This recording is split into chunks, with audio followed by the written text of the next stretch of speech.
సినీ తరహాలో పనసపల్ల చాటున బొలెరో వాహనంలో గంజాయిని తరలిస్తున్న ముఠాను పోలీసులు పట్టుకున్న సంఘటన షామీర్పేట్ పిఎస్ పరిధిలో చోటు చేసుకుంది. ఆంధ్రప్రదేశ్ రాష్ట్ర సమీప ప్రాంతాలైన రాజమహేంద్రవరం నుంచి తెలంగాణ రాష్ట్రం కరీంనగర్ వైపు ఓ బొలెరో వాహనంలో గంజాయి తరలిస్తున్న విశ్వసనీయ సమాచారంతో షామీర్పేట పోలీసులు ఓఆర్ఆర్ ఎగ్జిట్ నుంచి కరీంనగర్ హైదరాబాద్ రాజీవ్ రహదారిలో మేడ్చల్ ఎస్ఓటీ షామీర్పేట పోలీసులు వాహనాల తనిఖీ చేపట్టారు. ఈ క్రమంలో బొలెరో వాహనాన్ని ఆపి తనిఖీ చేయగా పనసపల్ల లోడుతో గంజాయిని తరలిస్తున్నారని గుర్తించారు. అంతేకాకుండా గంజాయిని తరలిస్తున్న ఈ బొలెరో వాహనాన్ని అనుసరిస్తున్న మరో కారుతో పాటు 35 కిలోల పైగా గంజాయిని స్వాధీనం చేసుకుని నలుగురిని అదుపులోకి తీసుకోవడం జరిగింది. స్వాధీనం చేసుకున్న గంజాయి విలువ సుమారు 8 లక్షల వరకు ఉండవచ్చని అంచనా. కేసు నమోదు చేసుకున్న పోలీసులు నిందితులను రిమాండ్కు తరలించి దర్యాప్తు చేస్తున్నట్లు మేడ్చల్ డీసీపీ కోటిరెడ్డి తెలిపారు.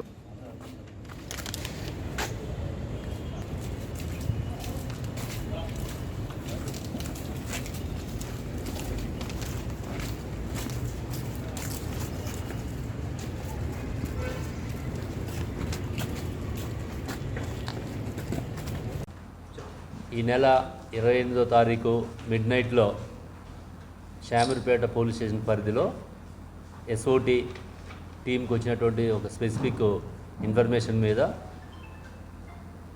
ఎస్ఓటీ మరియు షామీర్పేట లోకల్ పోలీస్ కలిసి ఒక జాయింట్గా ఆపరేషన్ చేసి 33 కేజీల ఎండు గంజాయిని స్వాధీనం చేసుకోవడం జరిగింది. ఇందులో నేరస్తుల వివరాలు చూస్తే గేదెల సతీష్, సన్నా పెంటం నాయుడు, 34 సంవత్సరాలు, ఇతను ఏలూరు జిల్లా, ఆంధ్రప్రదేశ్. రెండవ నేరస్తుడు కోరాడ సాయి కుమార్, సన్నాఫ్ శ్రీనివాసరావు, ఏజ్ 26 సంవత్సరాలు, గన్నవరం, కృష్ణా డిస్టిక్. మూడవ నేరస్తుడు బండారు శివకుమార్, సన్నాఫ్ పెద్దదేవుడు, ఏజ్ 27 సంవత్సరాలు, కే కోటపాడు, విశాఖపట్నం.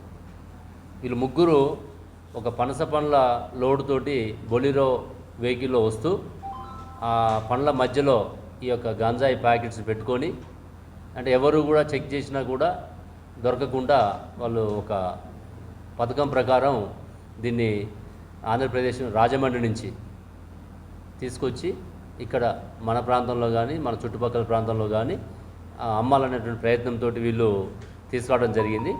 ఇందులో శివ అనేటువంటి ఒక వ్యక్తి రాజమండ్రిలో ఉంటాడు. అతను ఒడిశా స్టేట్కి సంబంధించిన అతడు. ప్రస్తుతానికి అతడు పరారులో ఉన్నాడు. వీళ్ళ ముగ్గురిని మనం అదుపులోకి తీసుకోవడం జరిగింది. ఈ 33 కేజీలు, దాంతోపాటు వాళ్ళ యొక్క సెల్ ఫోన్లు, 2 వెహికల్స్. ఇలా విచిత్రం ఏంటంటే ముందు పైలట్ కూడా చేసుకుంటూ వస్తున్నారు వాళ్ళు. అందులో ఏమో పనస పండ్ల మధ్యలో ఈ ప్యాకెట్స్ పెట్టడము, అదేవిధంగా ముందు పోలీస్ చెకింగ్ ఉందా, చెక్ పోస్ట్ ఉన్నాయా, పోలీస్ అలర్ట్నెస్ గమనించడం కోసం అని చెప్పేసి ముందు ఒక జీబుని, ఒక కార్ని ముందు పైలట్ పెట్టుకొని ఒక 200 మీటర్స్, 300 మీటర్స్, ½ కిలోమీటరు, 1 కిలోమీటర్ ముందు రావడం వాళ్ళు చేసుకుంటూ వస్తున్నారు. ఇది ఏంటంటే ఎస్ఓటీ వాళ్ళకి ఒక స్పెసిఫిక్ ఇన్పుట్ ఉండబట్టి మనం దాన్ని న్యాప్ చేయగలిగినాం, ఇంటర్సెప్ట్ చేయగలిగినాం. కాబట్టి సిపి సార్ కూడా దీనిలో ప్రత్యేకంగా ఎస్ఓటీ వాళ్ళని, షామీర్పేట పోలీసుని కూడా అభినందించడం జరిగింది. మనందరికీ తెలుసు, తెలంగాణ ప్రభుత్వం ఇప్పుడు ప్రత్యేకంగా దీనికోసం యాంటీ నార్కోటిక్ సెల్ అని చెప్పేసి ఏర్పాటు చేసి టీజీ న్యాబ్ అనే ప్రత్యేకంగా సెల్ ఏర్పాటు చేసి మరిన్ని అప్డేట్స్ కోసం మా ఛానల్ని సబ్స్క్రైబ్ చేయండి.